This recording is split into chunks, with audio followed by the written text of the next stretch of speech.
is the Sport Fiction Podcast. We discuss the world of sports at 13 PSI without a trash can in sight.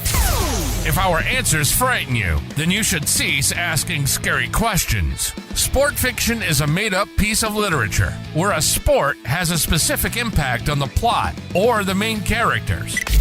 Let's see what these two characters will make up today. One is a sports analytics expert, and the other one, a sports agent. Here are your hosts, Noah and Jorge.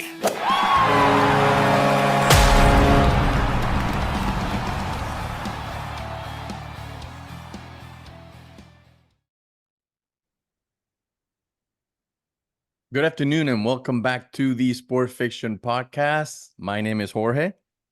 And I'm Noah. And we got a great show for you today. This show is brought to you by our new sponsor, Burns Steakhouse.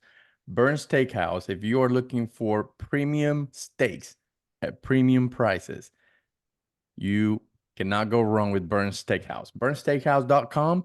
You can find them or go visit them at 1208 South Howard Avenue in South Tampa.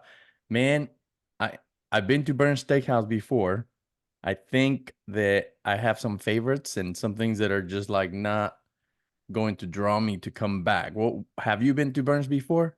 Yeah, I went once with my parents back when I worked with the Rays. Hold on, you had them pay for it? Is that why you went with them? Oh, absolutely. I'm not paying for that. Must be nice. What's your favorite part of Burns Steakhouse? You know, honestly, the most memorable part is definitely their dessert room. It's kind of, if you've never been, it's like a dining experience. It's like you go. I remember we got like a tour of their kitchen, which was like wild. I'm pretty sure it was like their wine cellar. You saw like their like meat racks and like or like whatever however they store it. So it was like a whole like dining experience. Then like you sit down at your table and you eat. I mean, the steak is phenomenal. I mean, it's hard to. I mean, I didn't pay for it, so it's easy for me to say, yeah, it's great. But yeah, it's expensive. But the most memorable thing is like after you're done eating, it's like, all right, do you guys want to go to the dessert room? And it's like, yeah, we want to go to the dessert room. Hell yeah, I want that. So they like take you to this other part of the restaurant and it's like secluded. And I remember it was like this like dark room. It's like candle lit. It was like really like that. And then they just have like they sit you down. It was like me and my parents. So it was just the three of us. We just sat there and they give you like this like book of a menu. And it's like, here's all of our desserts. And like, and some of the things were just wild. It was like, I don't even remember exactly what we ordered. I think we ordered like 4 or 5 things. And like, yeah, I was going to say, how many did you have? Because the dessert bill alone, it was over $100. I remember thinking, okay, how many more times am I going to come back to have dessert here? Well, dinner and dessert. So when I'm presented with the dessert menu, I'm thinking maybe I should try everything right now while I'm here. It's so true, but it's worth doing. It's a hell of a dining experience. I mean, like, be prepared to spend a lot of money. But I know a lot of people that they don't even go. They just try to get reservations to the dessert room now. And I was like, that's a good idea. I can sign me up for that. Good deal. Well, BurnsSteakhouse.com. If you want to make a reservation for some time in the very, very far future, visit their website. If you think you can go, you want to go next week, maybe you need to go back in time to try and catch that reservation. Good luck.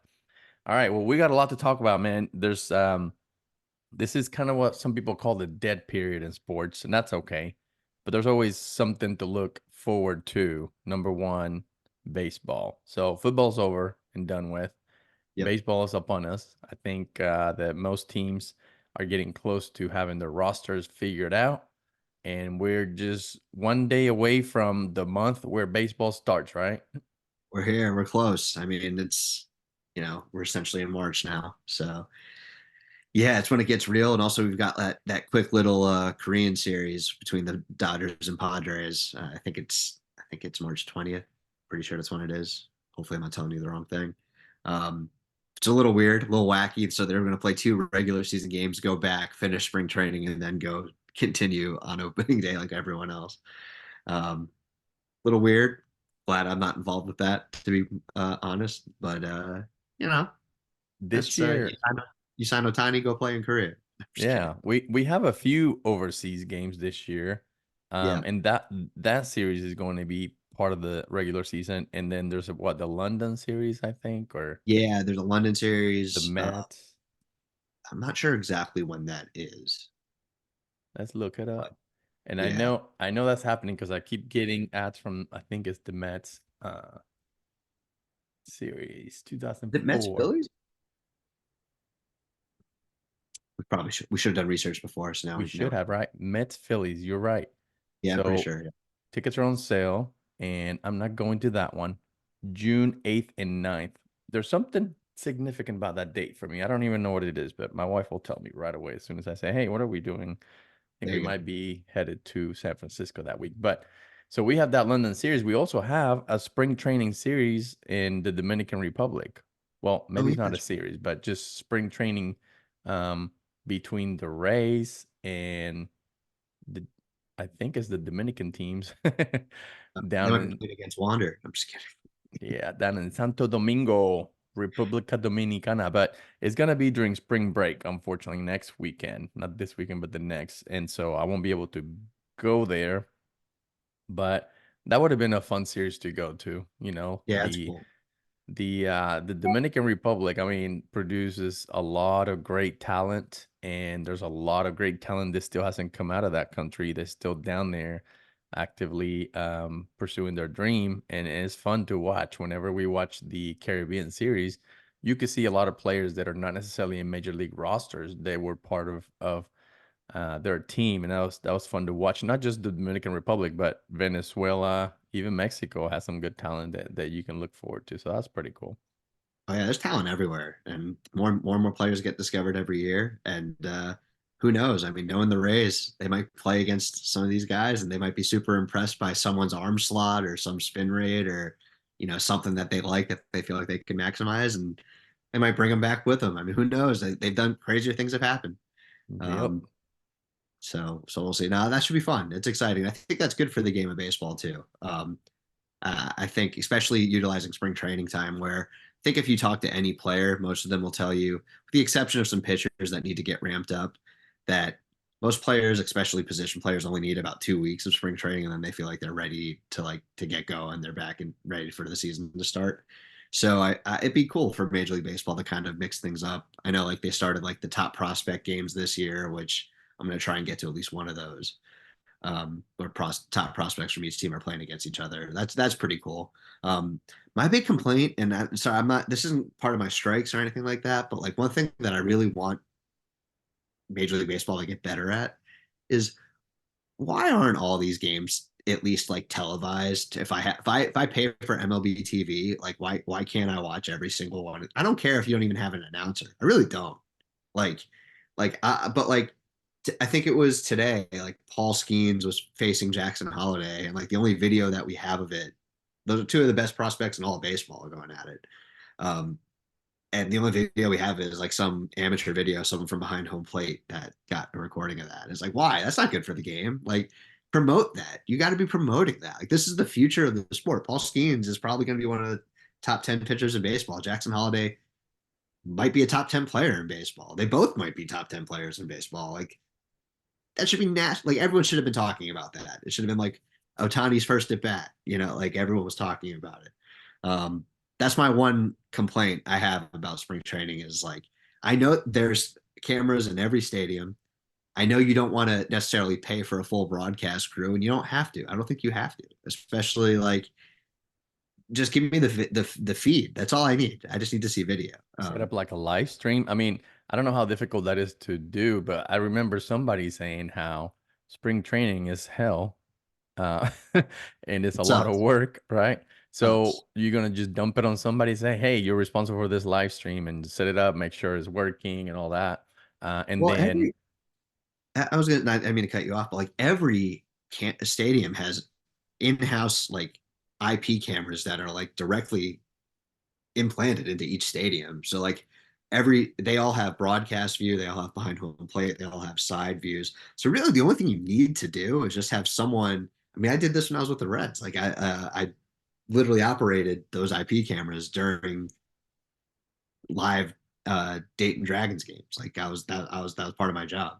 So it's like I I feel like it'd be very easy to do. You just set it up. You or watch a broadcast, the ball gets hit, you switch it to the behind home camera. Like it's really not that hard. Um, but I'm sure there's more to it than that. And I'm sure there's probably some TV deals and reasons why things aren't always available. But just seems like in 2024, when we're trying to grow the game and you have these opportunities to see like these young players that most fans, I mean, don't have a chance to see very frequently, at least like a lot of access to. And not a lot of people are buying minor league baseball TV, MILB TV. So I don't know. That it just seems like an opportunity where baseball can improve in the future to kind of continue to grow the game and promote these top young future stars that we're going to see. Now, who are some of the stars that excite you in baseball? Like some of those future prospects? Skeens and Holiday for sure. Junior Caminero, the Rays, youngster. I mean, I was screaming for him to start in the playoff games, if you remember. Yeah. um, that so he's someone I'm super excited about. I mean, Wyatt Langford has a realistic chance of breaking camp with the Rangers, which is crazy. Like he's the guy that fell to fourth overall or whenever the Rangers took him in the draft, where I thought he could have easily been the first pick in the draft. Um, and the Rangers just won the World Series. Now they have another young, top, exciting guy that might realistically have a chance to make the team out of spring training. That like never happened. So he would be like number one on my list. You got I don't know, you got some guys with like high upside, but like low potential, like low floors, like Luciano from the Giants. He's a shortstop, big kid, probably isn't going to be a shortstop long term, but has like the potential to hit 30 to 40 home runs a year. But he also has the potential to strike out 600 times a year and then not be anything. But like those are the type of guys I want to see. I want to see them develop. You Yeah. know, I want to like for the Phillies, like Aiden Miller, like I want to see him get some at bats. Like I don't know. There's a lot that so those guys in like that realm that like even some of the younger guys who aren't going to be in the big leagues are going to get big league at bat or get a lot of at bats in these big league games, and like that's I don't know, something I would be pushing for to keep growing the game. Um, it's funny though, because you watch these major league players, and sometimes you're like, whoa, they're big, they're strong, they're super fast. But some of this new talent, these prospects seem, I mean, to me, fresh out of high school, some of them, right? And they still seem like they will take a long time to develop and become the type of players that are going to be competing for a major league roster spot. However, you throw them out there on the field, and if they're going to be productive, then you got to have them up as soon as possible because you need to have that help in your team, huh? Yeah, and especially now with the new rules, how it used to always be a thing where teams would manipulate service time. So if you didn't call a player up too early, they could get an extra year of control on you. And now those rules don't really exist anymore. So there's no rhyme or reason to like wait. And in fact, Ends. there's new like incentives in place. I don't know the specifics, so I don't want to tell you the wrong thing, but I know like they implemented like new incentives to actually get these guys up early. Maybe not like too early. You don't want to do that. You don't want to ruin a guy's career. But like a lot of times, historically, players have been ready, but have been kept, whether it's manipulating service time or whether they might not, might sometimes just not like an open spot. Like I remember back in the day, Jim Tomei was at first base for the Phillies. Ryan Howard was ready for like 3 years, but there was no DH at the time, and they both only play first base. So Ryan Howard was just kind of blocked, whereas he probably would have been starting for almost like 99% of the other teams. Yeah. But he was just but like so those situations I mean that can still happen. But now we have the DH. So like Ryan Howard would have probably been up 3 years earlier than he was if that was like today. Um, but yeah, I mean look like Jackson Holiday like made his big league debut last year and he was the first overall pick 2 years ago. Out of high school, which is super rare. Yeah. But when guys play it and earn it, they earn it. I don't know if people remember the whole Chris Bryant situation where, I mean, he was clearly the Cubs' best player, like in my opinion, in spring training, but they kept him down for that extra year of control. And I think Chris Bryant is actually the use case of why that rule got changed, because that was just so clearly a guy ready to play, but with an open spot, like he was ready, but they wanted an extra year of control and they got it. Yeah, I So tell you one thing that also encourages these teams to bring people along faster is the money, because you're paying a top round draft pick now exponentially more than you did 20 years ago. And so when you're making that kind of investment, and that goes on your balance sheet, you got to figure out things quick. You don't have the luxury of just paying this salary for somebody to be playing in Idaho, or wherever, Iowa, for a few years. You got to figure out, is this going to be um, a player that will help us and make, be worth their money at the major league level, as opposed to just paying them a little bit less and keeping them on the minor leagues and all that. So with the amount of money that these players are demanding, pulling in right out of the draft, teams have to do that. Teams can't just sit on them for years and years anymore. yeah, no, And it's so true. and used to be that, the Japanese legend Jim, what's his name? Jim Traber played for Oklahoma State with Robin Ventura and them, and then he went to play for Baltimore Orioles. But you had a Hall of Famer at first base that wasn't going to give up his playing time. So Right. 20, 30 years ago, you're stuck, because you're stuck within your contract. Even if you have trade value, you might have some upside that they don't want to get rid of. And you're going to sit behind that Hall of Famer for a long time. And that could just kind of stall your career. So Jim Traver ends up being great every time he played, but he just didn't have enough time in the major leagues, other than when there was um, an injury situation or something like that.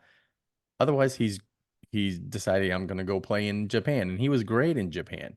Um, he loved it so much that he just decided not to come back to the United States and played in Japan his whole, the rest of his career. So that happened, back then. Hopefully, we don't see that very much more. And the Rays, like, was a great example last year. The Rays seemed to have a different lineup every freaking game last year towards the end of the season.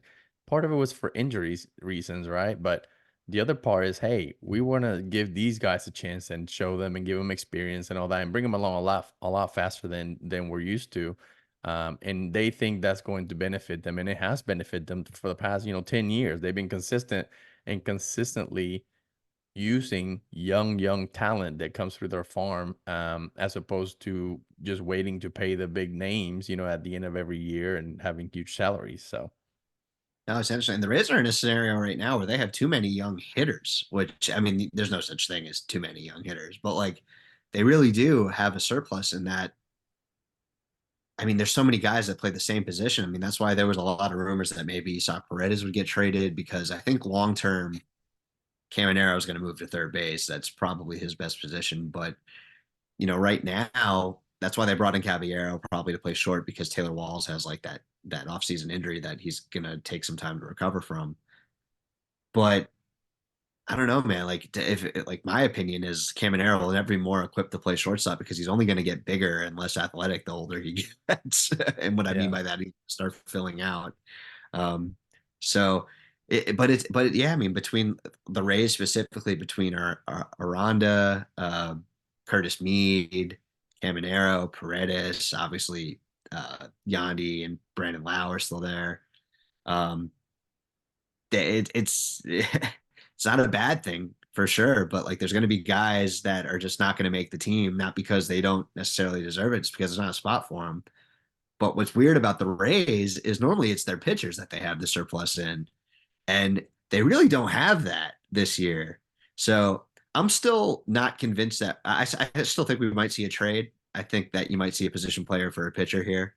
Um, I do know that the Rays are going to have too much, like all their injured pitchers are going to be back like at this time next year. So, but there's no such thing as too much pitching. I think the Rays learned that last year. yeah. Um, It was a so tough year, man, with so many injuries. It was really unreal. How effective do you think, in your opinion, is spring training for seeing and developing, these prospects and things like that? I feel like spring training is just the time for you to get acclimated to the field and get your reps in and get ready for the start of the season. For the most part, the teams understand what they're going to bring to the opening day roster, and their talent is not necessarily going to have a real, opportunity to make moves and shine in spring training, other than be the one to look out for when their minor league season starts, and understand that they could be a tool to be brought up if the need is there. But how effective do you think spring training really is for identifying talent when they already know? I mean, I think they already know what they have. I think spring training is more important for the guys trying to like actually make the roster. Like you want to it's funny. Like spring training results will always tell you like they don't matter. Um and sometimes for pitchers, like I remember when I was in spring training, like they literally there was a game plan where like they told Hunter Green to like literally you're only throwing fastballs. Like you're not throwing your breaking ball, you're not throwing your changeup, like you're literally just throwing fastballs today.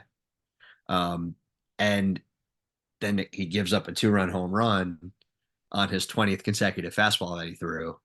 It's like take those results for a grain of salt. You get what I'm saying? Yeah.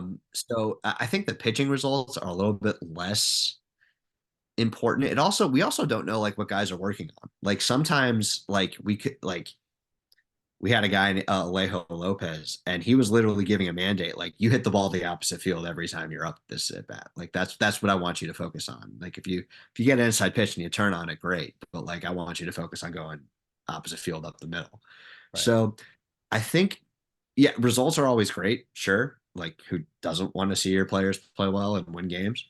Um, but it's more of you want to see if they can belong. And sometimes like a young player will show you that like oh he this is too big for him like right now like or he's just like overmatched at the plate currently like and that's kind of like something you read because you also got to depend on who they're facing and stuff like that but yeah it's kind of weird so like I guess the best answer is like spring training results really don't matter but you want those guys that are fighting for a spot or potentially even starting the spot let alone just making the roster you want them to perform well enough to prove that they've earned that job.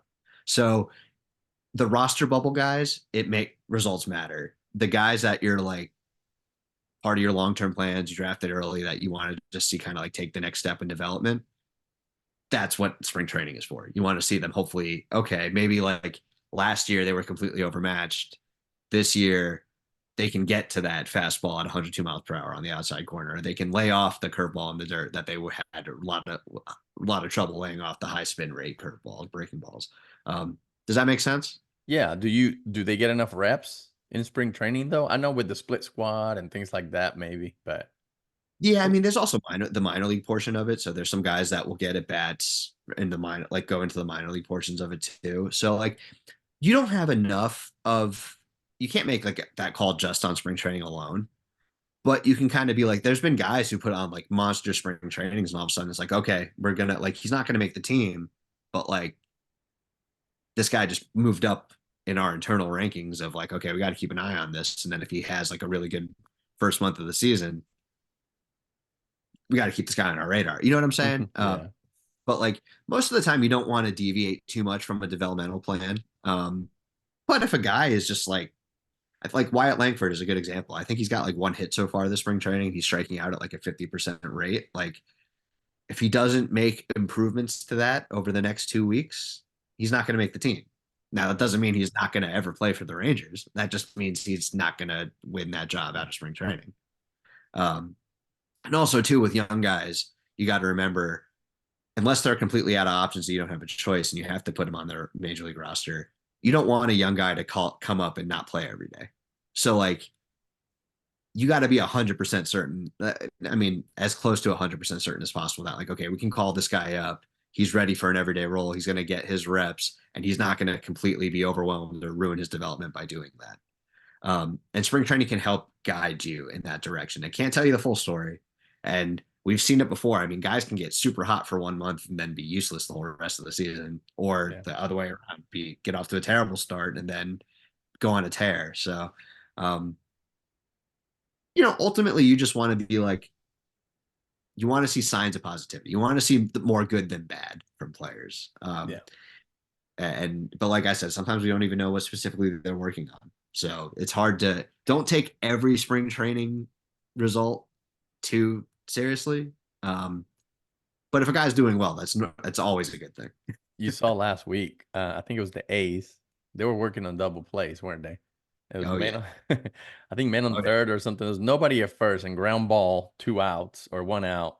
No, maybe it was 2 outs. Yeah, 2 outs, ground ball. So out at first ends the inning, but instead they're going for from third to second to first double play. That was pretty cool to watch, Oh because you're yeah. I like, mean, I've seen some interest, especially in the minor league spring training games. Like I remember there was one, I forgot who we were playing. I think it might have been the Padres. Um, every time there was a fly ball to the outfield, like every time they were coming in and throwing home, like there was a relay at home, yeah, like every.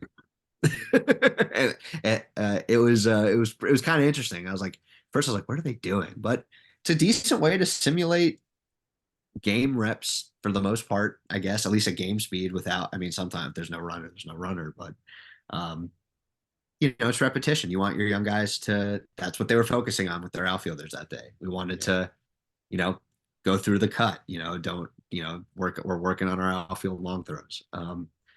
Also, I've seen minor league spring training games where they've gotten 6 outs in an inning. They're like, no, we're just going to keep going. This guy needs to keep pitching.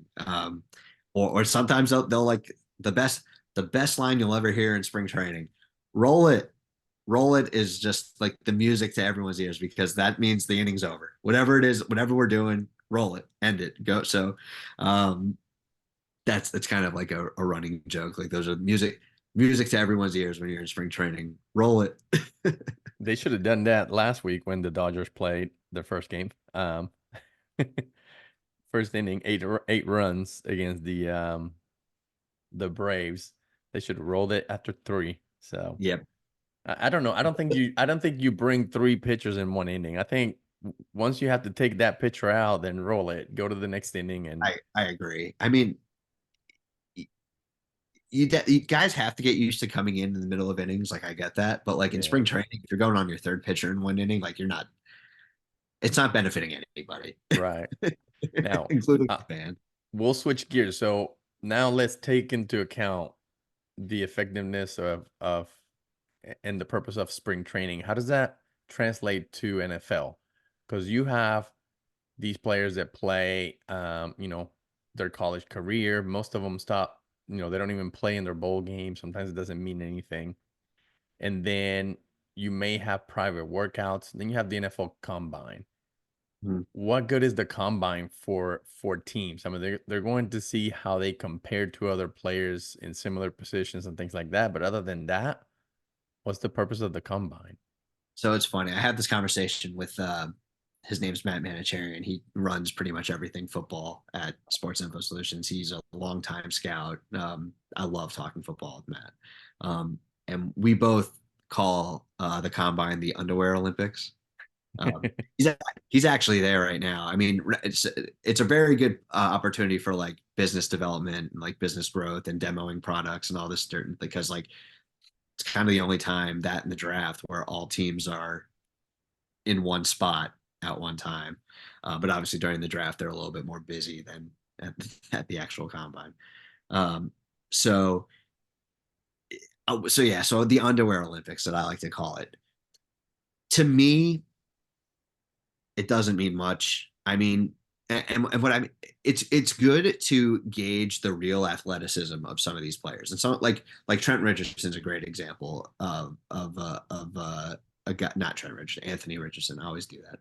Anthony Richardson, the quarterback from Florida last year, tested off the charts. I mean, he was arguably the most athletic. No, not arguably. He is the most athletic quarterback to ever test, and that probably solidified him as going as the first quarterback taken last year. Like that's essentially what happened. Um, at least from a pure athleticism standpoint. And so guys can benefit for sure. But like a lot of guys don't even test anymore because they'll test at their pro day. Um, a lot of it is like scripted, so it's like hard to really take anything for a grain of salt when you're watching like I don't know. I mean, I'm decent enough at quarterback where if I can script 30 plays for you and probably complete like 25 out of 30 passes, good enough. You know what I'm saying? So it's like if you're asking me my opinion, I kind of think the combine is useless personally. Like, maybe not useless to that extent, but it will tell you how athletic a guy is compared to other people, assuming everyone tests that it's in the same draft class. But there's such a you can't replicate game speed. Like Right. there's such a difference. Like Cooper Cup in a game versus Cooper Cup in the combine is just like two completely different people. But like I think we would all agree that Cooper Cup is one of the best receivers in the league. But if you looked at just his combine numbers, he would just be average. You know what I'm Right. saying? Yeah. So but there's certain things that are really like to see like how high these guys can jump, especially for like corners and wide receivers. Like that's good information to have. Like, you can say this guy like jumps out of the building. We can literally measure how high he's jumping. Like, and it's like, yeah, okay, if I'm 6'4" and I jump an inch or two higher than everyone else that's trying to guard me, in theory, I can, as long as I'm unguardable. Like I can go up and Right. get every pass. So it's like that. Those are good things to know. Um, But I remember like DK Metcalf fell in the draft because he didn't do a shuttle drill very well. And he's like, oh, yeah, he doesn't turn right very well. So I was like, okay, so just don't ask him to turn right. I think DK Metcalf's had a pretty good career in the NFL. And everyone would probably agree that he fell way too far in the draft. Yeah. So I feel like people can overanalyze things. I mean, last year, what was it? Like Stroud had like the worst cognitive test like ever. And so people were like, and like he had the best rookie quarterback season ever. So like, I mean, how useful is that actual test? I mean, the MVP of the league last year had a terrible cognitive. Yeah, the Wonderlic score. Yeah. So it's Yeah. it's So I don't know. To me, it's kind of just like a media show. Like it's like a circus almost. People put way too much stock in it, but people like talking about it. It's a good talking point. Um, but yeah. With that being, I mean, it's fun to watch the 40-yard dashes. I guess for like the first three of them, at least like the really fast guys, and then it's just the same thing over and over again. It's interesting, I guess, to see a bunch of guys try to like bench press as much as they can, or at 200, however much it is. I think it's 225, like as many times as they can, which is two plates on each side. Um, but yeah, I don't know. Like the preseason is more important in the NFL for the rookies for sure than the combine. But you got to get there. You got to get to a team. So it's like you got right. to play the game. Well, Um, so I get it. But yeah, that's my long-winded take on un- the combines. Pretty useless.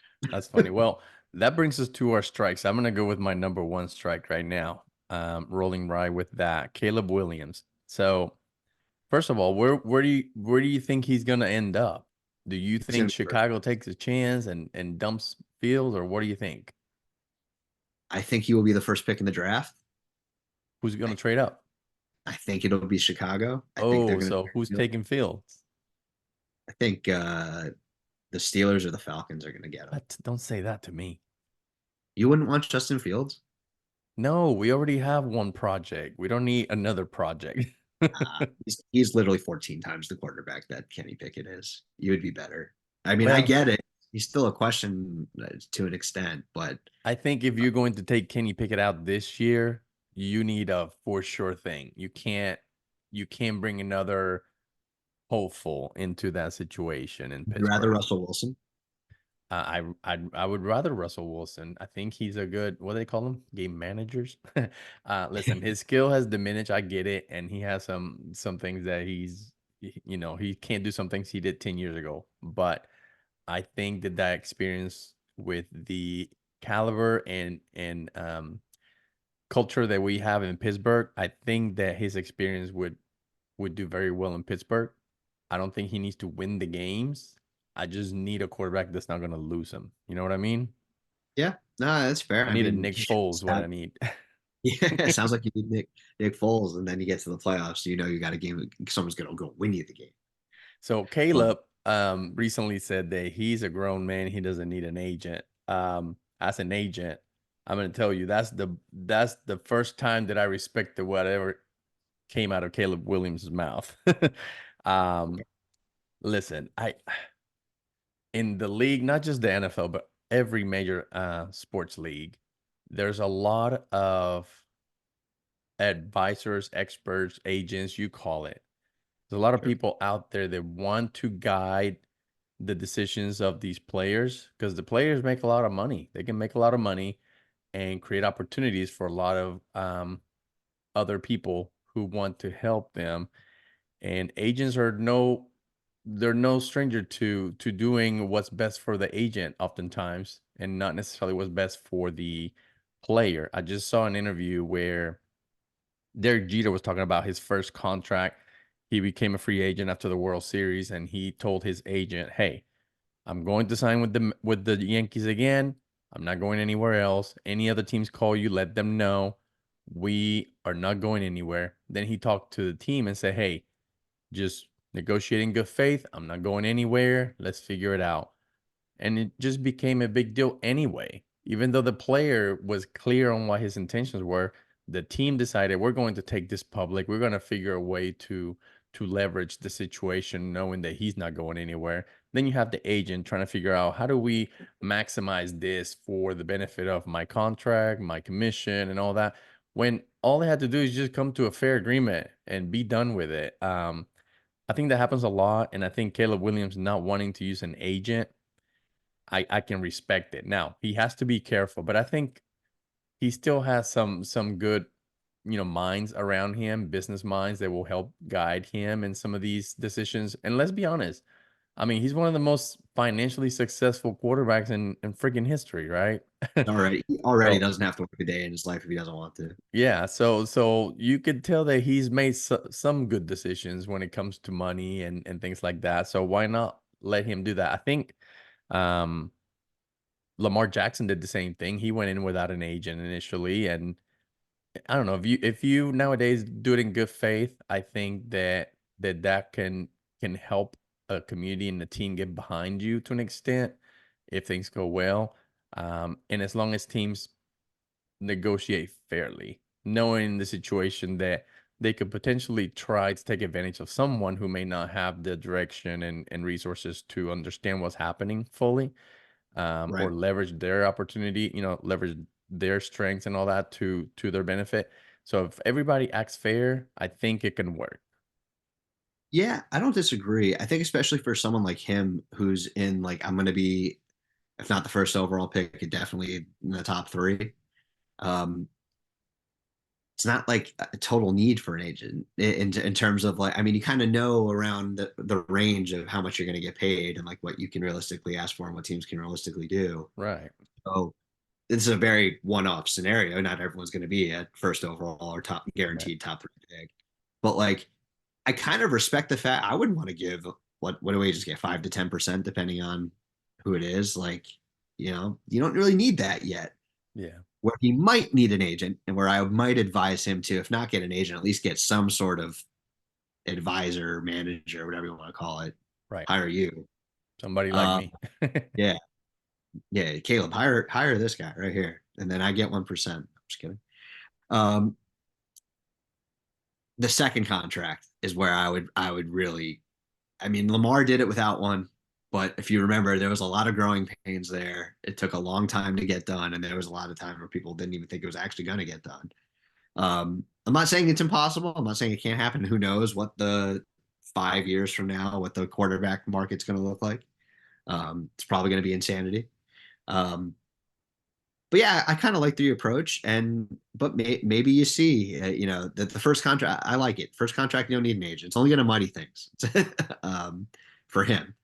Second contract, I don't know. We'll see, but I guess we'll cross that bridge when we get there. But yeah, I respect it. I mean, if I were playing, I would have tried to do it without an agent myself. Yeah. And if he ends Partially up because playing in Chicago, he's gonna need that 3% to pay taxes because Chicago's taxes are no joke. Them in yeah, California are terrible. So, I wish him well. I think that he can figure it out. And he does definitely need to find somebody like me that can help him manage all aspects of everything else, from tax planning, because he's not gonna know, hell from high water on that, to understanding how to leverage a nonprofit and foundations, to understanding how opportunity cost of his investments. Everybody's going to want to invest his money and give him business opportunities and do this and do that. I mean, I have a client that was approached to about having show horses. So his portfolio ends up being where he has show horses, he has car service companies, a trucking company. He doesn't understand the financials for all these different types of businesses, nor the risk involved. If you do a SWOT analysis on any of these businesses, you understand what are your risks, what are your weaknesses of this business, and the fact that you don't know the first thing about horses, right? What do you not know that could go Risk. wrong? They would deem your investment, a big waste of money. So everybody's coming at you from all sides, trying to get you to do what they say and pay them money for it. So, kid, be careful. If you save that 3%, make sure you don't waste it somewhere else. I mean, to me, I see this is where I think it's easy. I'll just put it in Bitcoin. You'll be fine. What's your strike number one? All right, my strike number one, Major League Baseball expansion. It's Ooh. coming. Whether we're ready or not, it's coming. I think Manfred said a couple weeks ago that they were waiting for the resolution of the Rays stadium deal and then like the A's stadium deal, making sure that they're going to finalize going to Vegas. And then it sounds like we're going to get two expansion teams. Now, it doesn't sound like it's happening like immediately, but probably within the next 10 years, we got a really good chance to see um, not one, but two expansion teams because I think sounds like they're going to do two teams to make it to 32, just like the NFL. Right now, there's 30 teams in Major League Baseball, but they would get it to 32 teams like the NFL model. And it's exciting because it would mean one, there would definitely be realignment. They would probably go to a similar NFL model where you'd have a bunch of divisions with four teams in it instead of five. Um, but it depends where it's going to go, and I think that's going to dictate on how they realign for sure. You'll still have an American League and a National League, um, although it's kind of now with the universal DH, it's not really a huge point to it, but they'll still separate it to an American League and a National League. And I have no idea whether it's going to be like north, south, east, west. That's probably what it'll be, but like who knows? They might come up with because there's central, so um, we'll see what they realign to. What am I gonna do with this wall? You're gonna have to add to it. I You're can't gonna add shit to it. have to It's realign it. You're gonna have to change Jesus it up. Lord, that was a lot of work. Now I'm gonna have to add two.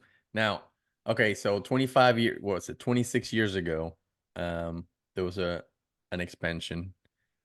This time around, do you see Florida getting another team? That way.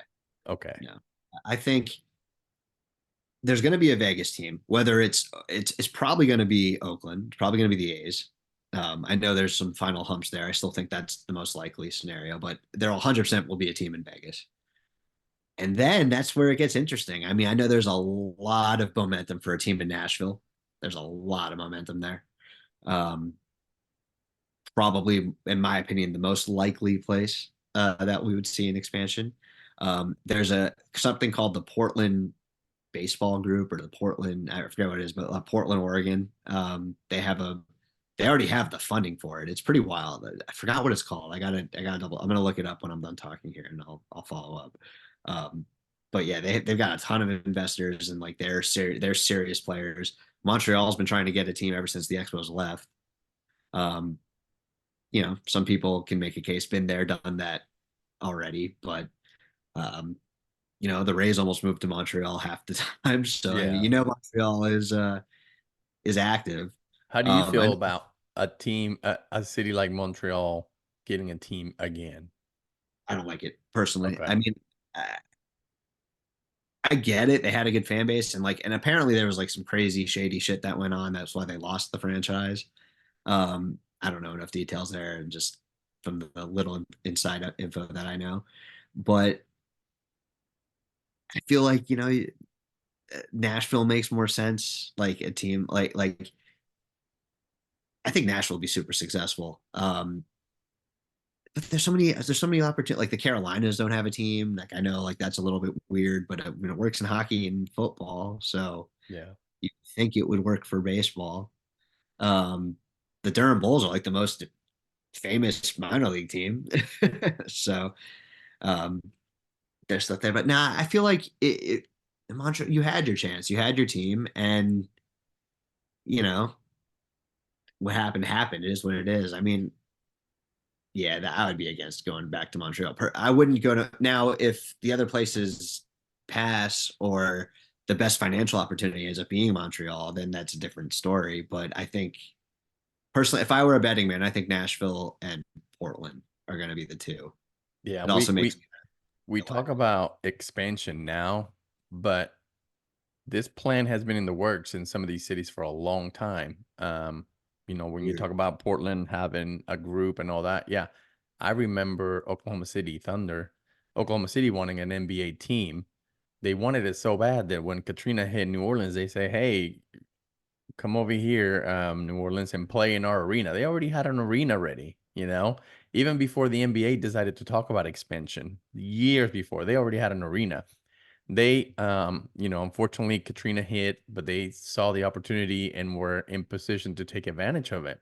So they hosted the New Orleans Hornets, and they were the Hornets back then, I think, yeah, and in Oklahoma City, only to show kind of what proof of concept.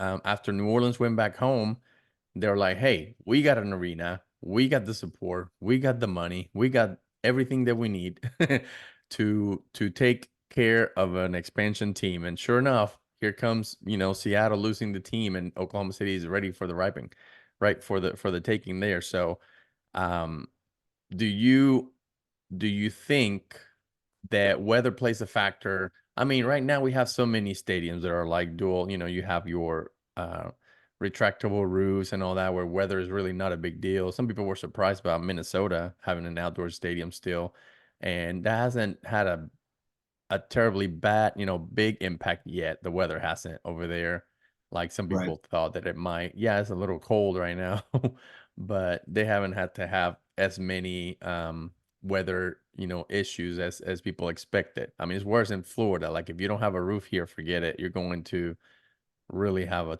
a problem in your hands with the rain that might delay just about every game now. But yeah, I mean, if we expand, I think I agree with you. Been there, done that. Montreal shouldn't get anything. If Oakland loses their team, don't try and put another team in Oakland. Uh, I don't think the Cleveland Browns should have got another team, but what do I know? Yeah, I mean, ultimately, it's whoever willing to pay for it. But I found it, by the way. It's called the Portland Diamond Project, portlanddiamondproject.com. That's their it's pretty impressive, Yeah. honestly. And that would be a retractable roof, which my take on it is it should be mandatory. All new Yeah, stadiums should have this retractable roof. absolutely. Uh, It doesn't matter where you are. I yeah. agree. All right, Um, we're going to jump. We're going to jump to strike number 2. do it. I'm going to talk about coaching changes. So when a team is not doing well in the middle of the season, they decide they're going to just shift gears and go a different direction and let go of their coach in the middle of the season. How are you a fan of that? I mean, I wanted to fire our head coach Sirianni. in the middle of the season. But So but I mean, do you think doing that in the middle of the season has any benefit to the team at all? it can. So here's a good example. So I remember, I think it was 2003. Pretty sure it was 2003 when the Marlins fired. I don't remember who their manager was. But I remember they fired their manager at the start of the season, and they hired Jack McKeon, and they ended up winning the World Series that year. Yeah. I mean, and I'll even go back short with the Phillies just recently, 2 years ago. I mean, Joe Girardi was the manager, and it just wasn't working. They fired him. Rob Thompson took over, and they became the hottest team in baseball and lost in the World Series. So, like, it doesn't always work like that. I think every situation, it depends on the variables in the situation. But like, I'm a big believer if something's broken and you can identify the issue the best you can to, hey, it's the head coach. Yeah, I mean, fix it. Yeah, and especially if you have a chance to not throw away a season doing it. Like to like, hey, we're not completely out of it. We don't like the trajectory where we're going is not going to work. We know that. Let's try and shake things up. Maybe we make a run. So I think it depends on the situation. I don't like change for the sake of change. Like I wouldn't like firing the coach just like for no not like no reason, but just like we're gonna try and like just bring in a new manager because we think that's gonna jumpstart the team. Like, no, if there's issues, do it. If there's not issues and you're just doing this for like, I think this might maybe this will work, don't do that. I don't support that. Um, but also when people get fired, like I mean they get paid out. So it's like I'm not saying I'm Well, I pro mean, firing. I'm not worried about their pocketbook. I'm not worried about their bank account. Yeah, that part is fine. Everybody's going to be fine. I just think, I don't know, as a player, it can be good or it can be bad, right? Depending on the what the locker room looks like. But as a fan, you might consider, okay, well, the season's over, new coach, we're just gonna like wait till the season's over to really figure out what we're gonna do. Why do I care about this team if the team doesn't care about the team? They let go of the coach, they gave up on everything. I mean, it almost makes me feel like when a baseball team gets rid of all their players, dumpster fire that happened in New York last year. As soon as players started getting traded and going elsewhere, the season ticket office was calling me to renew. I'm like, are you crazy? You don't care about the team. Why should I? Poor timing. No, it's I think it depends too. Like I said, it depends on the situation. Like if it's a disaster, like when the Jags hired Urban Meyer, it was That, an yeah, unmitigated disaster. yeah. And you like when the Broncos hired Nathaniel Hackett, yeah, fire him. Even this past year when the Panthers fired Frank Reich, which I thought that was a little reactionary personally. I mean, like they were never going to be good this year. um, I didn't necessarily think they were going to be like that bad, but that one. I don't know what you were expecting personally, and we'll see. They just they just hired the Bucks offensive coordinator from last year, so we'll see how that goes. But yeah, I mean, I wouldn't hold on to a guy just be, hey, we gave this guy a long term deal. Oh my God, this is a disaster. We're stuck with him. Like, nah, don't do that. Like, fire. Like, move on. Like, the owner So gave the contract, the GM gave the contract. It was a mistake. if Accept the it. Eagles start this season 2-4, is Sirianni? Do you think he needs to get fired? 2-4. 2-4. No, No. Okay. not 2-4. But there's a caveat here. There's a but. If it's to the Cowboys, the Giants, and Commanders, and like some other team, like, and I mean, just it's like divisional games or like bad teams, like when they lost to the Jets without Aaron Rodgers last year, Yeah. maybe. um, Especially now that they have Vic Fangio on staff, who has head coaching experience. I think it is increasingly more likely that they would fire Sirianni mid-season this year than they were never going to do that last year. Right. Um, 2-4, maybe not. 2-5, 2-6, 1-4, 1-5, 0-3. Yeah, they probably should. 0-3. Wow. Okay. uh, And I mean, I guess I don't know.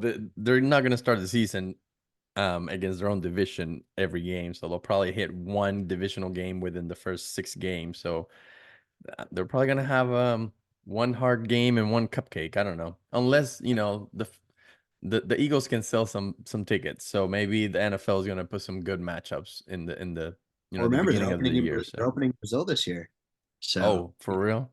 I guess it depends how embarrassing that game is or not. Yeah. Well, we shall see. We're gonna have this conversation in October and see how that's going. All right. What is your strike two? Long way to go still. This is Howie Roseman season, so we'll take it off Sirianni. But all right, my strike two. Well, we've got a couple players to sign. I remember when I went through my top five of major league free agents available. You said you would expect a couple of these guys to sign by the next time we did this, and you were right. Cody Bellinger, as he was always going to inevitably do, it felt like, re-signed with the Cubs.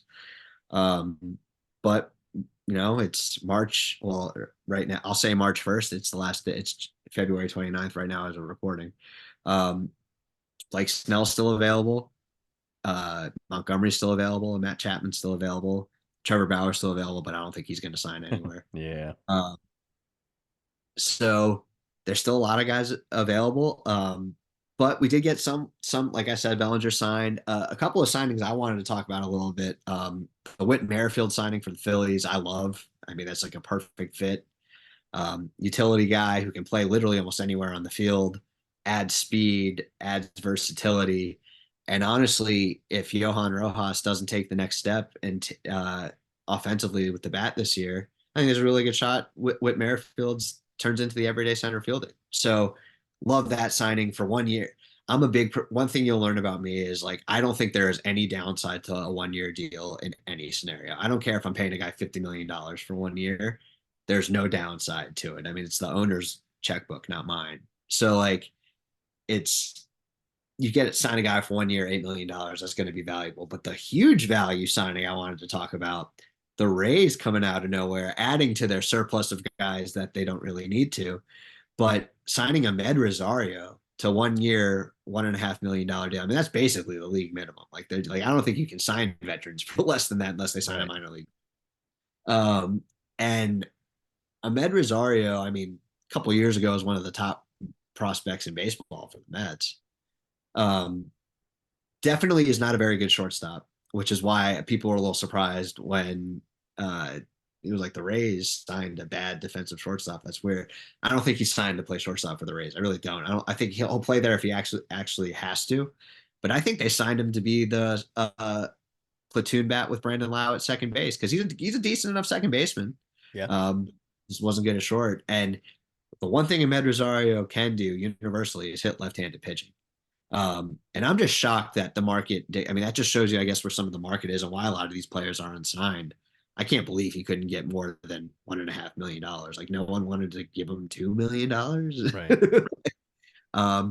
But I think he's going to be on, hit against lefties. He's going to be in the lineup every day against lefties. And honestly, what the Rays are kind of putting together quietly, I don't think people realize this. They're a very right-handed dominant lineup. I think really right now, the only projected lefties that are probably going to start against right-handed are Brandon Lau and Josh Lowe. Aranda might get some at bats. He'll get some at bats for sure. No. Yeah, he will. I mean, hey, he might be okay. Like, don't judge him too harshly. He reminds me of that player that does well when things don't matter. I don't know. Yeah. Yeah.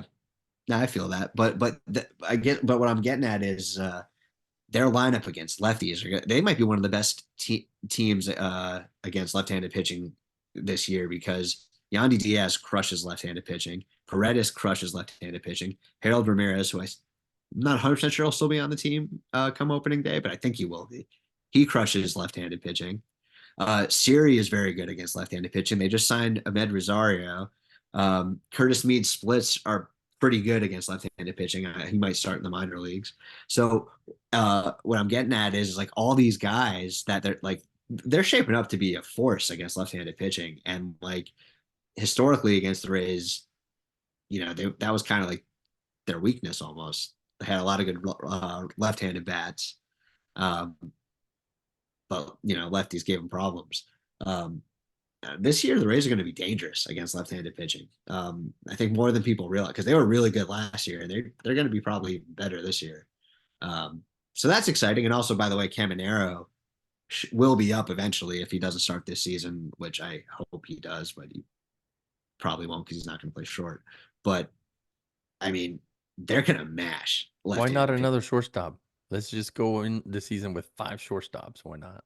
I mean, the one thing about shortstops is they're if they can play short, they can probably play anywhere on the field. Right. It's not like hyperbole. Like that's the hardest position to play, except for catcher. That's a different. Are you a fan of all these players having to share so much playing time? Don't love it. Yeah. But the way the Rays are built and the way they operate, they have the players that are going to be. I didn't even mention Randy Rosarena, who kind of mashes both righty and lefties, but he's also very good against lefties. Um, Hey, but like, mark yeah, I it mean, down. Randy's going to have a record season strikeouts this year. He's going to strike out more than any other year he's struck out before. you think Yep. I did too much? He's trying to get too strong. He's trying to hit too many home runs, and that shouldn't be his game. And so he's Yeah, going to strike out more.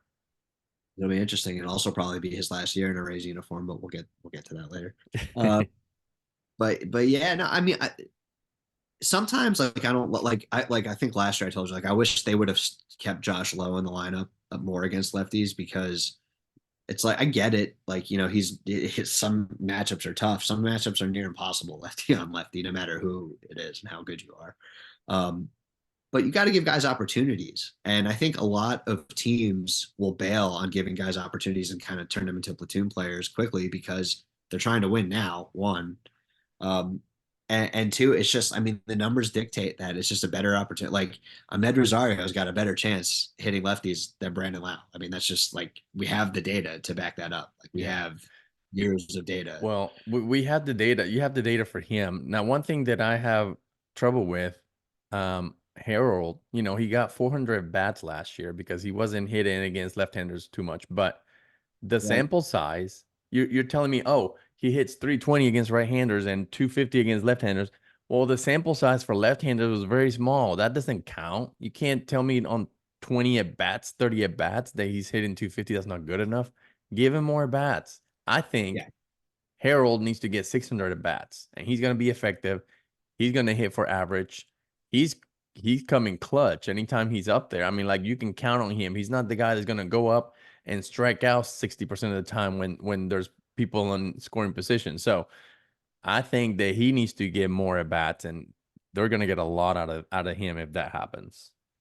Yeah. I don't disagree. I mean, I'm not 100% convinced that they're not going to trade him. Yeah. Um, but yeah, no, that's the type of guy that you would want in the lineup more. And I think as of right now, he probably is scheduled to be an everyday player, righty or lefty, at least at DH. Yeah, and I'm No, not only saying that because he sent me that bat over there. And that ball for my display. That's not why I'm saying it. I really truly believe it. All right, we're gonna jump to strike three. We're gonna get this out of the way. I want to talk about prices for your premium games such as All-Star Game, World Series games, um, NFL Super Bowl games, final or what is NHL finals, Stanley Cup final games. I think there's a big discrepancy between what I don't know if it's the celebrity effect, the fact that you can fit so many people in one place, and the NFL maybe does the best marketing, maybe is the best place for socials to go and show their face, but I think a Super Bowl ticket is out of control. You don't see that in World Series, Stanley Cup, NBA Finals. You don't see, and I get it. Super Bowl is one and done, but still, like $8,000 versus, you can find a ticket to the World Series last year for $800. I think I went to the last two games in Arizona. I think the tickets were like $300. I mean, and I yeah, get it. That's different. That's not normal, but $8,000 for a cheap ticket to to the Super Bowl, I think that's out of control. no, I agree. I mean, I last year I went to a Stanley Cup Finals game. We went to it was in South Florida, the Hmm. Panthers.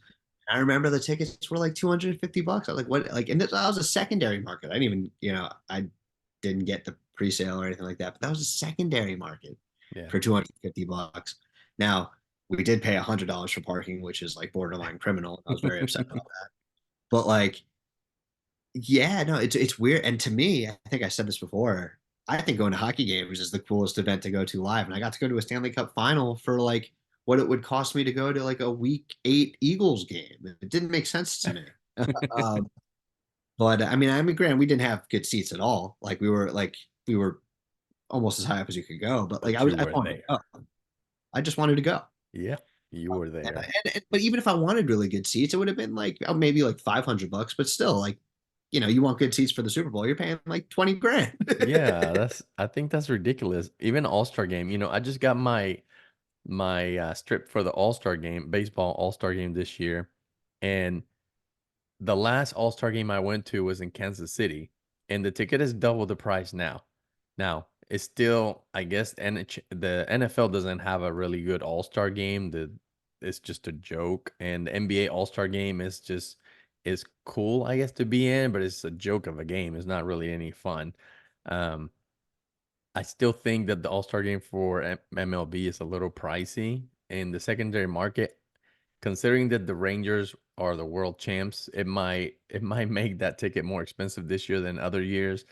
But I don't know. I just think that some of these opportunities are not affordable for the regular fan anymore. And it's sad Oh, because no doubt.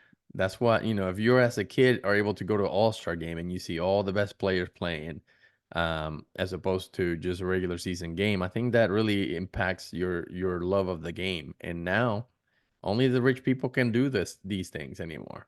Well, and correct me if I'm wrong. Don't they only sell like packages now to like that Major League All-Star game? So it's like if you go, you can't just get like, oh, I'm going to the All-Star game. I'm going to like the home run derby, the celebrity showcase, and all that like other Yeah, stuff that comes. yeah, you have to buy the whole strip, and I think it's like seven things now. From from the beginning, from 3 days worth of events that you have to buy. So you buy the whole thing. Now, I think there are some available things individually through the team sites, through the Ranger sites that they put out there that only includes two things. Or you have a chance to buy two things, but that's just kind of like a lottery. But yeah, you have to buy it all, and most of it will get sold in the secondary market. For the most part, I sell last time I sold my home run derby ticket, likely I'll sell this one. I don't really have much interest in being at the home run derby, considering where my seat is. Now, if my seat was on left field, I'd probably go, right? But it's Funny because not. that's like the only event I want to go Yeah. to. So maybe we should go, but we should go get a seat in left field. I don't want to sit in my seats to watch home runs, go in away from me. So, Fun. um, but yeah, I mean, I don't know. Maybe the NFL needs to figure something out because it's ridiculous. Nobody's ever gonna watch a Super Bowl unless you're just there to say you were there anymore. So, Yeah, yeah, all right, man. what's your strike number three? All right, my third strike is it's more of like a disclaimer, and that's just a reminder to everyone. You're going to see a lot of fake news on the internet. I mean, I'm not going to say everything you see is going to be fake, but I just want to remind everyone it is the media's job to draw you in, to get clicks, to drive traffic to their site, and ultimately increase website numbers and increase revenue. Like that is their job. So please, please, please do not blindly believe everything that you hear. I've seen some crazy stories.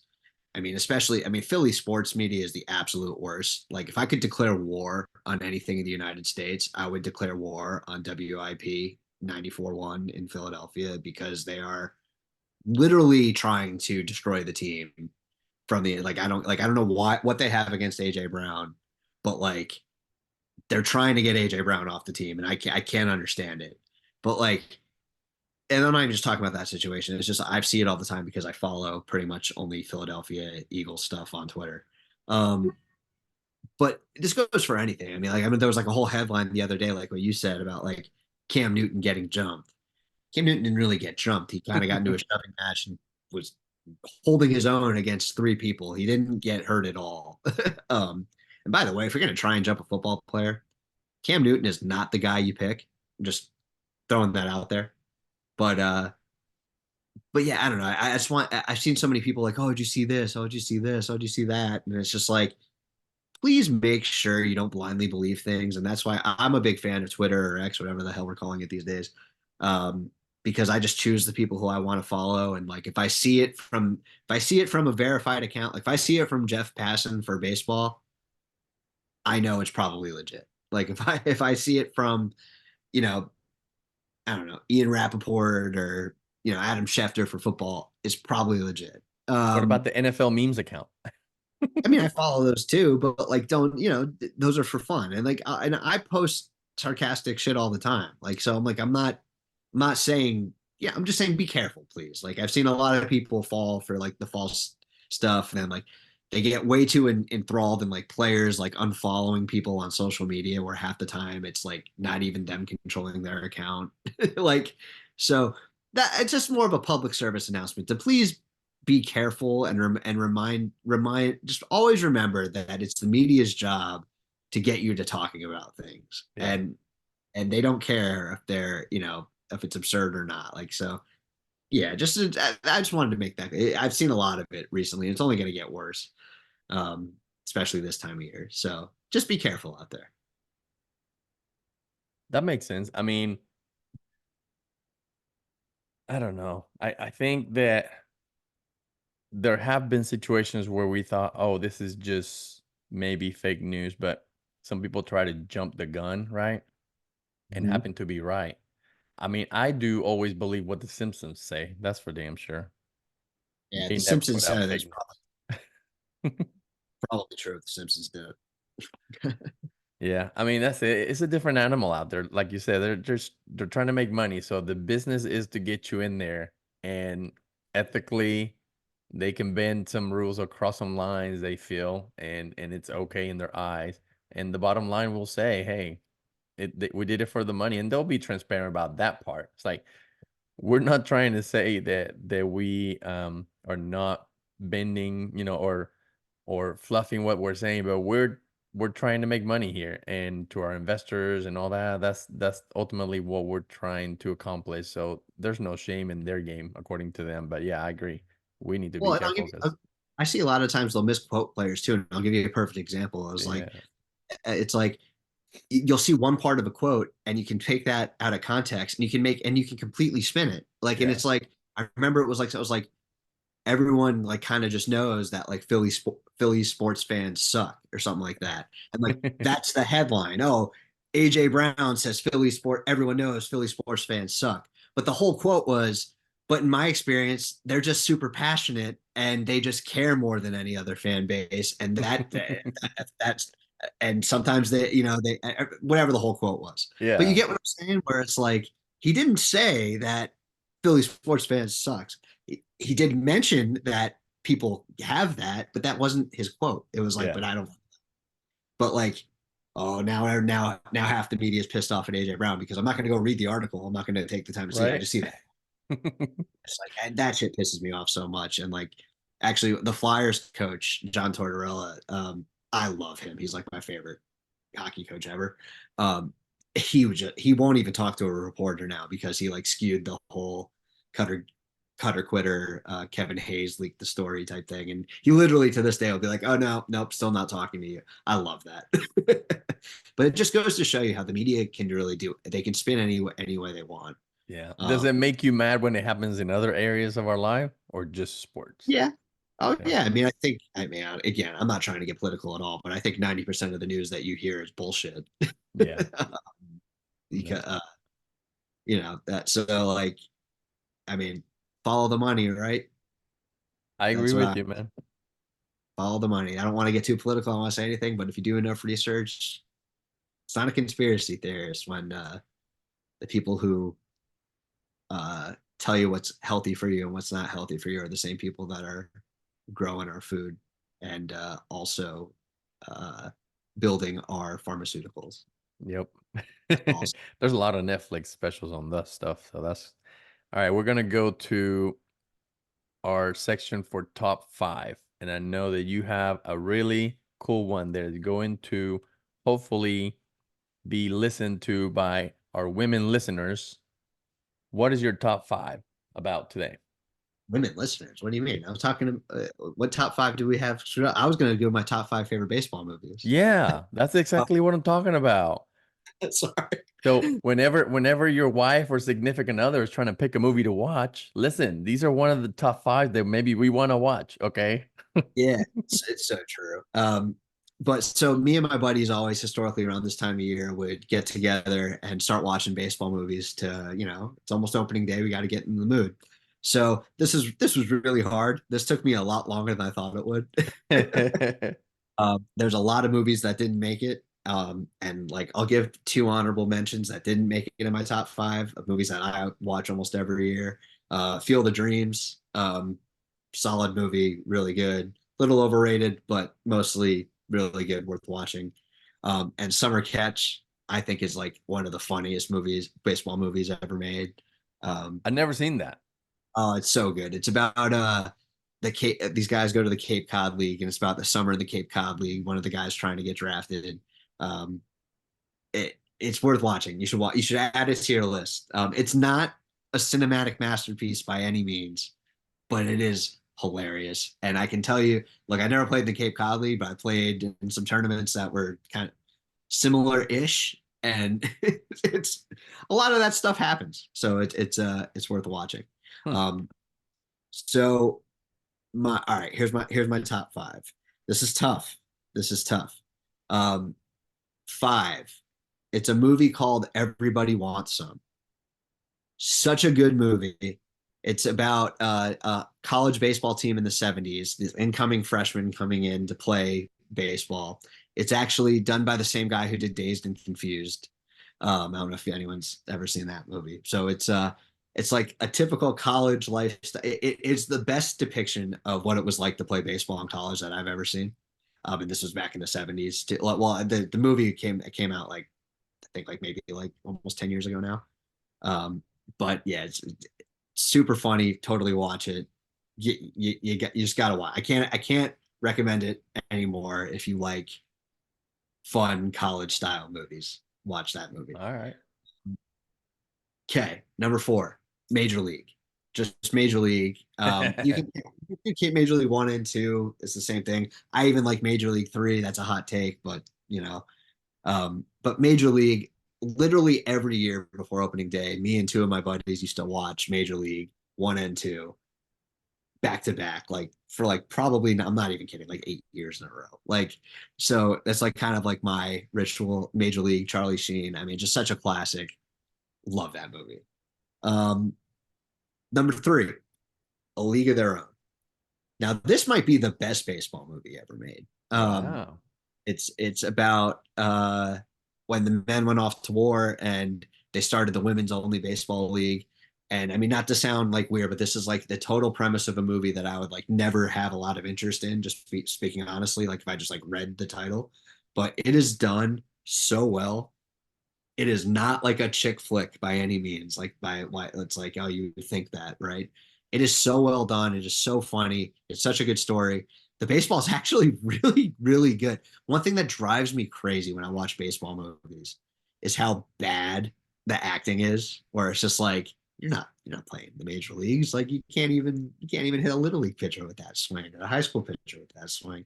That's not the case, which is very hard to pull off for any movie, like, but let alone one. And I'm not trying, that might sound really sexist, but like that baseball in that movie is as good as any baseball I've seen in almost any movie, except for one exception that didn't make the list, but it was very close. Movie called Little Big League, the best baseball being played in Little Big League.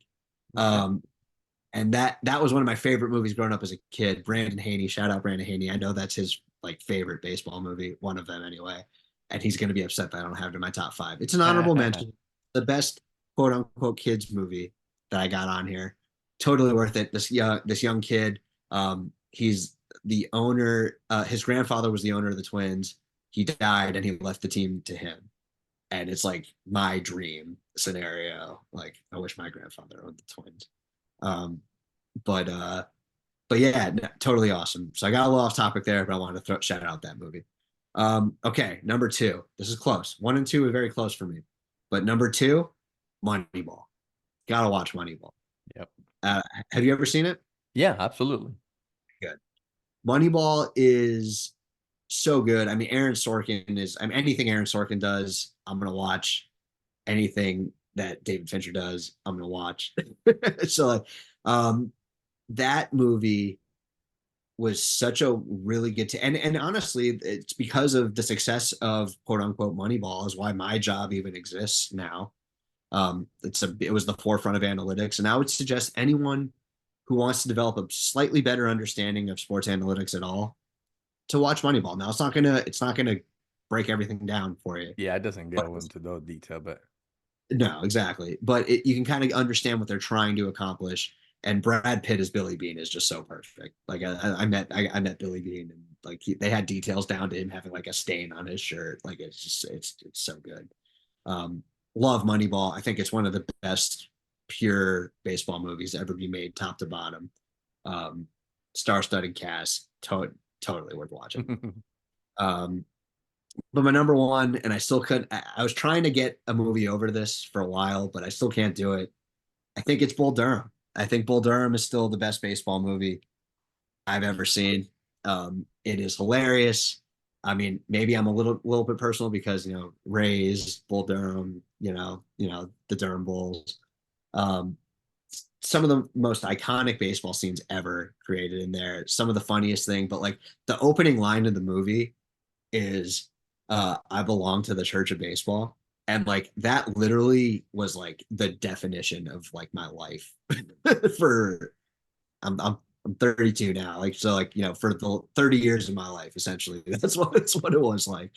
Um so yeah, couldn't recommend Bull Durham enough. And all of these movies are can be watched by everyone. It's not like so yeah, like you said, yeah, listen up, listen, wives, spouses, girlfriends, significant others, yeah. anyone that wouldn't have an interest in it. I promise you, any of those movies that I list, some you'll like more than others, but you won't hate any. And it was a tough list to put together. I gotta admit, I spent way too much time on this. It's not. Um, It's not a bad list. I agree with it. I've never watched number five though. Everybody wants some, so yeah, that I'll one's need the to watch that. that one's the least known for sure. But Yeah. I'm telling you, I highly recommend it. You'll love it. Did Trouble with the Curve make your honorable mentions? Not really. No, I like that movie. Not that I don't like it. It's just there's so many that I like more Yeah. that wasn't even in consideration. The Sandlot was really hard to keep out because I probably watched that and Rookie of the Year like a million times. I'm not even exaggerating, like at least 100 times. Uh, and I mean, "You're killing me, Smalls" is like the most like known line ever. Who killed Uh, me small? it's if you've never seen The Sandlot, you got to watch it. Yep. But yeah, those Five were those were stars recommend. yeah. Um, I don't know. Do you have any other feedback? Any movies I missed? Any No, I like mean I really like Moneyball is one of my favorite all time. I do like Trouble with the Curve. Some of the ones you mentioned, like Field of Dreams, yeah, I like that too. More, on the ooh side, but yeah? true baseball, Major League, I mean, it's a classic. Come on now. It's just like a So great story about overcoming the evils of life and about becoming a team. I mean, you can't have anything better than Major League. And then you throw the funny stuff in there is even secondary to just make it even better. So I love that. League of Their Own, I thought I agree with you, was very well made. Is not like it wasn't made to be a chick movie. It wasn't made to be like to try and pander to some um demographic to go buy tickets to a movie or anything like that. I think it was really well made. So I agree with you, man. Good list. Good job. did well. I did one well. So right now on our last segment, I'm gonna stump you with this one. It is guess the player. So I'm gonna give you some details of a player Yeah, that and this is all legit, all right? It's yeah. baseball player, but I'm gonna run you through some of their early days stats and history, okay? So I'll give you some information. The guy was born in California and he went to USC. So maybe that helps you a little bit. But originally was signed as an undrafted amateur free agent in 2015.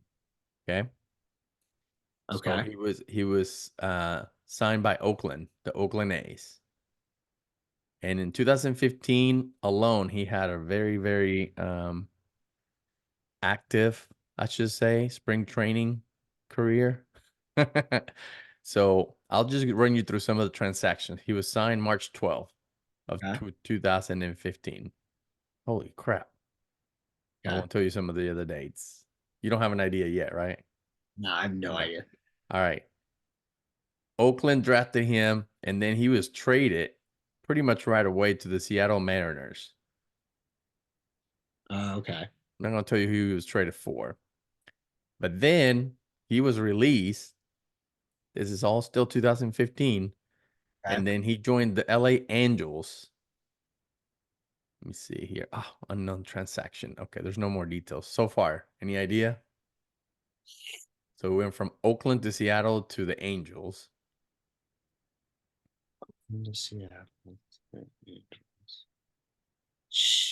I don't even know if this guy's a pitcher or position player yet. That's not good. I don't think anybody knows. Position. Let's see. Great. Okay, well that might give it away. Maybe I won't tell you that.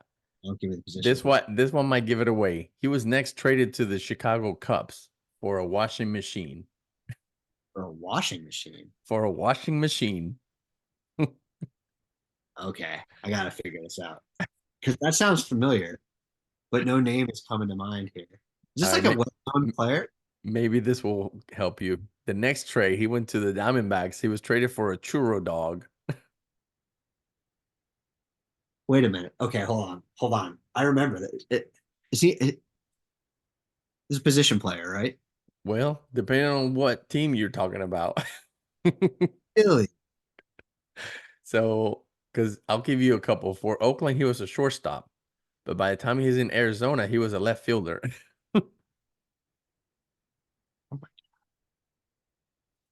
This is tough. Is this like a well-known person? Oh, he's very well known. Then he was granted he was claimed off waivers by the Cincinnati Reds. And then he was granted unconditional release by the Reds right away, signed by the White Sox, a free agent. Then traded to the Giants, traded to the Dodgers, traded to the Padres. So he finished his career in California. Yeah, so he's not playing anymore. He pitched for the Dodgers. What? Dude, I don't know, man. I don't even have a guess. He had two plate appearances in his whole career. That's about it. One as a pinch hitter. What are you talking about? We are talking about Will Ferrell. In 2015, spring training, Will Ferrell played for, what is that, 10 teams? 1, 2, 3, I 4, remember 5, that. 6, I 7, remember 8. that. Okay. Damn. All right. You got me, but that's an asterisk there. There's Oh, an there asterisk. is the whole thing is a big asterisk. That's even his whole thing is full of asterisks. I'm like, But you know what? He's got more major league experience than we do. That's sad. it's unfortunate. But he was traded for a washing machine and a churro dog. You can't say that. Although, who was that player that was traded for himself? That's what I was thinking of. I was like, I was like, there's definitely someone who got traded for like $1 or something like that. Well, there was a player that was traded for a player to be named later, and that player that was named later was himself. Yeah, So they traded him back. that's So so that was good. funny. Well, All right, you you got, fail. That's all you right. got me. You got me. Let's see. You got to bring your A game next week and try and stump me with something. Well, Okay. man, it was a good show. You got any final thoughts? No, let's just freaking get Blake Snell and Matt Chapman signed, and like hopefully, pretty soon we're gonna start hearing about some NFL movement too, because free agency's coming. Get Yep. past this nonsense, and then Well, mark it down. Next week, Snell will have a contract already. like you got a prediction where? No, but I think it's going to be a 2-year contract. Kind of Very similar to short. what we did with some opt outs. Yep. And if he's smart, he should opt out after a good year one and go somewhere else. Come on, give me one team. Just give me a team. Throw a team out there. I'll pick a team. Honestly, man, I have no idea because right now nobody is trying to buy a World Series yet. You know, these things are being done now in like May and June anymore. So I don't know. Everybody's just trying to figure out if it's even worth it for him. I have no idea where he could go. Any Yeah, team could take him, considering that they're not going to offer him at this point a 10-year deal or a 5-year, 7-year deal, anything like that. So anybody's in the running. and I have zero idea of who it might be. Because it could be a GM wakes up one day, is like, let's fucking sign him. Like, whatever. I think the Baltimore should do it. I think a lot of teams should do it. I mean, a lot of teams can benefit from having him, even if it's 1 year or 2 years. So, Yeah. but we'll see. I really have no idea. Like, I wouldn't be surprised at all. No matter where he signs, I wouldn't be surprised. Yeah, no, I agree. It's tough. I mean, at this point, the Phillies should be all over that. Why not? Right. I How the mean, the Mets should not be in it, but other than the Mets yeah, or Detroit should not be in on it. just for chaos, I'm gonna say it's gonna be the Yankees. But Oh, that would be messed up. yeah, just for chaos, I'm gonna pick the Yankees. You know who I want to say though, for real though? The Astros. Wow. Yeah, that would I suck. don't even know why, but I think the Astros. The Rangers could do it if they're not gonna bring back Montgomery. They could bring back Snow. They could sign Snow. Yeah, they could, and I don't know when the Grum's gonna be really ready, so we'll see. Well, Yeah. that's for next week. Good show, man. Thank you to our listeners for listening to us. You can find us in your favorite podcast app, Google Podcasts, and Spotify podcast. Also, our YouTube channel, The Sport Fiction, and our website, www.thesportfiction.com. From myself, Jorge, I'm Noah. we wish you well. Have a great week, and we'll talk to you soon. Thank you, guys. Go to Burns.